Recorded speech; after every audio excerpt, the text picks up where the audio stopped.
Halo semuanya, saya Patrick. Awal tahun lalu, saya pernah berkolaborasi dengan Nick Land dalam sebuah video tentang cephalopoda besar di era Mesozoikum. Tapi persiapan saya untuk video itu sangat tidak memadai. Ada banyak kekurangan dalam video tersebut. Jadi para penonton sekalian, kalian bisa menganggap video ini sebagai versi remake plus penjelasan mendalam. Tidak usah banyak basa-basi lagi, mari kita mulai. Cephalopoda umumnya dianggap sebagai penerima manfaat dari ledakan kehidupan Ordovicium. Ordo Orthocerida dari zaman Ordovicium, Homo sapiens dan Ordo Endocerida, Endoceras SN, memimpin gelombang yang disebut sebagai era cephalopoda, dan berlanjut hingga awal zaman silur. Meskipun dihantam oleh bencana geologis dan gempuran dari pendatang baru seperti Eurypterida dan ikan, cephalopoda yang menarik ini tetap saja di setiap zaman setelahnya berhasil mengevolusikan spesies berukuran besar. Fenomena ini, terutama pada saat vertebrata melakukan radiasi ekologis besar-besaran di zaman Perm hingga Trias menjadi sangat menonjol. Saat vertebrata berekspansi secara besar-besaran, perlawanan berskala besar yang mereka hadapi tampaknya hanya datang dari cephalopoda dan beberapa arthropoda. Pola evolusi awal cephalopoda bisa disimpulkan dalam 4 kata, banyak dan tangguh. Ini adalah pola yang kemudian diwarisi oleh ikan bersirip kipas. Saya pernah membahas tentang ikan bersirip kipas pasca Mesozoikum yang memiliki fondasi yang kuat, berulang kali mencoba mendominasi puncak rantai makanan. Cephalopoda sebenarnya juga melakukan hal yang serupa. Sepanjang era Mesozoikum, Hercynemurian, Pliensbachian, Joarchian, Aalbai, Bat, Chal Oxfordian, Kim, perjalanan ekspedisi tetrapoda laut tidak selamanya mulus lower, terutama ketika bencana alam datang tiba-tiba. 201 juta tahun yang lalu, flow akibat letusan provinsi beku besar Atlantik Tengah menyebabkan peristiwa kepunahan Trias Jura. Vixen pernah menghantam populasi Ichthyosaurus yang berkembang pesat di akhir zaman Trias. Namun ekosistem laut pulih dengan cepat setelahnya. Hingga zaman Toarcian di awal Jura, lautan masih merupakan dinasti Ichthyosaurus. Plesiosauria yang diwakili oleh Romaleosaurus juga menduduki puncak rantai makanan. Ikan bertulang rawan, setelah lama tidak aktif juga memunculkan predator ganas seperti Haibodus. Ikan bersirip kipas dan buaya laut juga berkembang pesat pada saat ini. Bisa dikatakan bahwa zaman Toarcian pada dasarnya telah meletakkan fondasi gambaran umum lautan Jura. Namun jika dipikirkan lebih dalam, sepertinya ada yang berbeda. Sekitar 188 juta tahun yang lalu, Antartika mulai terpisah dari benua Gondwana, tepatnya dari bagian yang sekarang menjadi Afrika Selatan. 24, kemudian Patagonia, 3 provinsi beku besar, Karo, dan Ferrar terus meletus. Karbon dioksida yang dilepaskan oleh gunung berapi menyebabkan pengasaman laut. Jumlah amonit berfluktuasi secara drastis beberapa kali. Taimorpe, Evis ames, sea arval ke lurik cularikor, gulir stol, nodo ibo paling asyala yurer, antu, sifer levis bifer areal ilus vitigimati atusige akios, sering dengan pemanasan jangka pendek akibat letusan Karo yang terus-menerus. Puncak rantai makanan mulai terpengaruh. Suhu rata-rata air laut naik lebih dari 10 derajat dalam 500.000 tahun. Dari yang awalnya rendah di 20 derajat, melonjak hingga sekitar 37 derajat.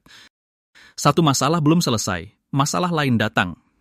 Setelah zaman Toarcian, sebagian mantel bumi yang sekarang berada di bawah Laut Utara terangkat dari laut.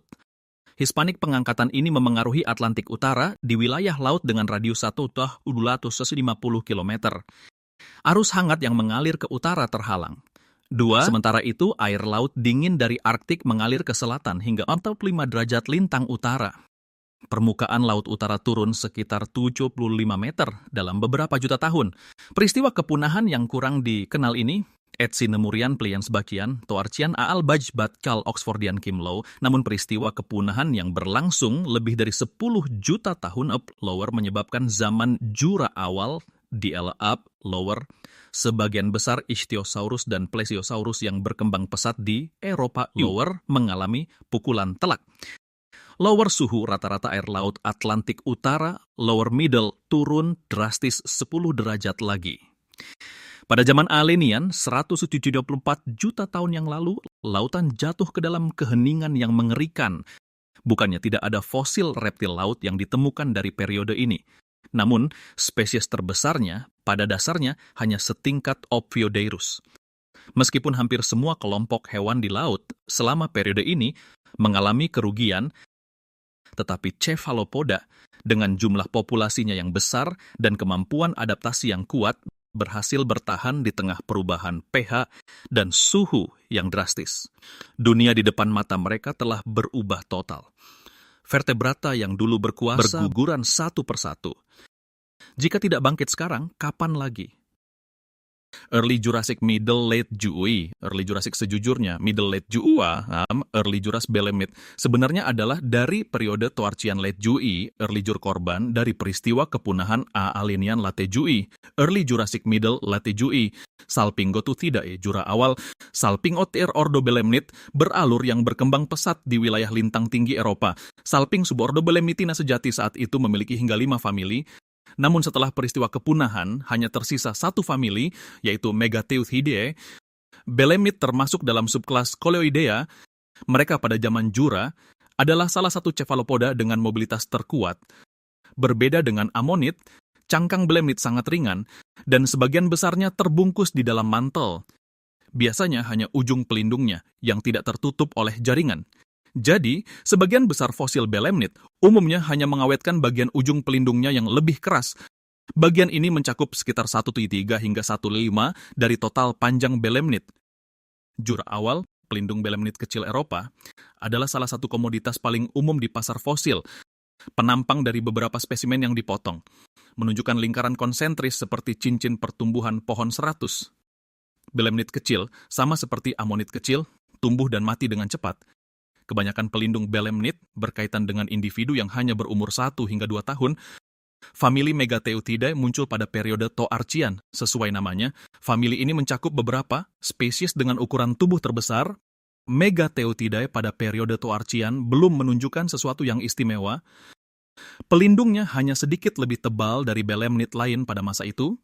Tetapi setelah periode Alenian, karena tidak lagi dibatasi oleh reptil laut, ukuran tubuh genus Megateuthis dengan sangat cepat, mencapai tingkat yang jauh melampaui yang lain. Tambang batu Opderhead di Luxembourg menemukan Belemnit raksasa terbesar dalam sejarah, Megateuthis suevica. Nama ini mungkin terdengar asing bagi kita, tetapi jika saya menyebutkan dua sinonimnya yang tidak valid, Ems alensis atau Emson gigantea, saya yakin beberapa teman akan langsung paham itu.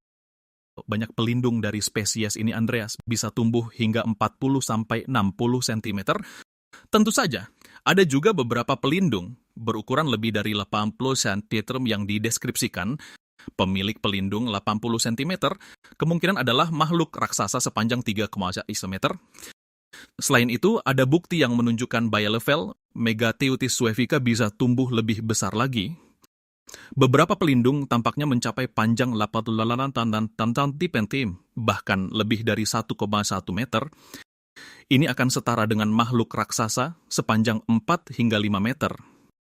Terlebih lagi, beberapa irisan dari koleksi pribadi yang dilelang menunjukkan bahwa Megateuthis suevica terbesar, bahkan lebih besar dari semua reptil laut pada masa itu. Dan pada periode Aalenian Bajocian, Belemnit besar tidak hanya Megateuthis suevica, Megateuthis elliptica dari Eropa Timur dan Jepang, Megateuthis elliptic Miller, Lana Dodnotpondam Megateuthis elliptica, genus lain dari famili Megateuthida, Paramegatuthis, Mesoteuthis, serta tubuh Hibolites, ingens raksasa dari Ordo Belemnitida yang berdekatan, semuanya berukuran antara puluhan sentimeter hingga 2 atau 3 meter. Penurunan reptil laut raksasa, Sinemurian Plainsbach dan gigantisme Belemnit Karl Oxfordski memiliki hubungan yang erat. Karena Belemnit pada dasarnya adalah predator perenang yang cepat dan aktif. Beberapa fosil lengkap mengungkapkan keganasan Belemnit. Setiap lengannya memiliki cakar pengait yang tajam SD. Di tengah lengannya terdapat paruh dari zat tanduk yang tajam, ri seperti cumi-cumi masa kini. R. Belemnit kecil, ri bisa membunuh mangsa yang ukurannya hampir sama dengan dirinya. Misalnya, udang krill atau ikan bersisik tipis, Belemnit ini, momen saat mereka memangsa juga terekam dalam fosil. Dibandingkan dengan Hibolites, paruh Megateuthida lebih tebal Hibolit dan memiliki kait melengkung yang besar di ujungnya. Beberapa alur di bagian belakang pelindung menyediakan titik perlekatan untuk otot. Ini menunjukkan bahwa tubuh Megateutidae sangat panjang. Kedua sisinya mungkin memiliki sirip yang sangat lebar. Sebagai pemburu yang besar dan mematikan, Megateutidae juga memiliki kecepatan yang luar biasa. Hetzinemurian pliens Bachian toarcian aal baj bat Oxfordian kin dengan ini, pada dasarnya dapat dipastikan bahwa selama periode An-Alenian hingga Bajocian up, Hetzinemurian pliens Bachian toarcian aal baj bat al Oxfordian periode dingin. Saat reptil laut dan ikan mengalami kekosongan up, invertebrata dengan mobilitas terkuat di lautan, belemnit naik takhta, membawa lautan di wilayah lintang menengah ke atas. Kembali ke era yang didominasi oleh invertebrata, kita bisa membayangkan sebuah skenario di antara gelombang ganggang hijau yang dingin, Megateutidae sebesar torpedo melesat di dalamnya. Di sekitarnya, seringkali berenang cephalopoda kecil lainnya atau ikan kecil. Belemnit raksasa memangsa mereka. Mungkin ada beberapa ichthyosaurus atau buaya laut yang muncul sesekali. Tapi tidak ada yang bisa menghentikan mereka. Belemnit raksasa yang ganas, begitulah samudra Eropa yang bergelora, didominasi oleh lengan raksasa dan paruh besi zaman Jura. Selama hampir 10 juta tahun, periode yang aneh ini juga tak tertandingi dalam seluruh sejarah Phanerozoikum. Mungkin tak ada yang menyangka bahwa invertebrata yang telah dikalahkan pada periode Devon masih bisa menguasai lautan di zaman Jura. Saat ini situasinya telah berbalik, Ocean Giver. Namun, kemunculan belemnit raksasa secara tiba-tiba, bagaimanapun juga adalah sebuah pemulihan kekuasaan yang tidak sah. Selama masa kejayaan mereka, lingkungan geologis Laeviuscula selalu sangat tidak stabil. Fluktuasi karbonat skala kecil yang sering terjadi, dan meteorit yang jatuh di Rusia telah lama mengganggu lautan Eropa yang bergejolak. Pada periode Bathonian 107 juta tahun yang lalu, meskipun masih belum ada reptil laut besar, tetapi ukuran belemnit raksasa di bawah pengaruh bencana alam yang sering terjadi menyusut secara signifikan. Dalam kekosongan yang dingin ini, Hetpliens Bachia, suhu air laut pada periode Bathonian Calovian mulai naik. Thalattosuchia yang pertama kali keluar dari bayang-bayang kepunahan, menggantikan Ichthyosaurus, menjadi raja reptil laut generasi baru. Sementara buaya laut Metriorhynchidae berevolusi dengan kemampuan hidup di laut yang lebih tinggi, Pliosaurus dan buaya laut di paruh kedua zaman Jura adalah predator besar yang paling umum di lautan. Dari sisi ikan, Pachycormiformes, Pachinodontiformes, dan Amiformes memulai radiasi lebih lanjut setelah periode Bathonian. Fosil hiu modern yang diwakili oleh Hexanchiformes juga menjadi lebih banyak lagi. Meskipun keluarga Megateutidae bertahan hingga periode Bathonian, namun pada saat ini mereka dengan cepat terpinggirkan dan perlahan-lahan dilupakan oleh sejarah. Kebangkitan para cephalopoda ini seperti mimpi. Ketika mimpi itu berakhir dan mencoba mengingat kembali keajaiban yang terjadi di dalam mimpi, mimpi itu sudah tidak lagi utuh. Nasib seluruh subordo Eubelmnitidae juga demikian. Belemnit raksasa oleh bencana alam yang sering terjadi di periode Bajocian, dan vertebrata yang bangkit setelah bencana bersama-sama dimusnahkan. Cylindroteuthis, Puzosiana dorbigni, Celagonibellus magnificus dorbigni, Mide Pachyteuthis excentralis muda, dan burung Aecimobelus breviaxi online, anggur internal Culindateutididun, Lindroteut, bahkan bertahan hidup hingga periode Albian di zaman Kapur dan bahkan Eosen. Tetapi mereka tidak pernah lagi memiliki kesempatan untuk menghidupkan kembali Early Jurassic Late, kejayaan para invertebrata Early Jurassic Late, Early Jurassic Middle, Jurassic Late.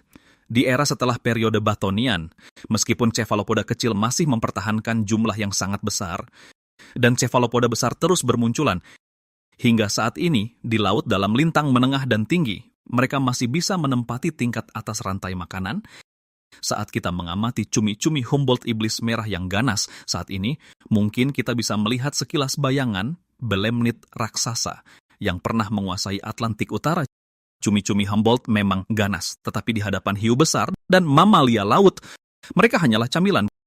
Berbicara tentang makan cumi, saat kita makan cumi-cumi teppanyaki, cangkang dalam yang terbungkus di dalam mantelnya selalu mengurangi pengalaman bersantap saya.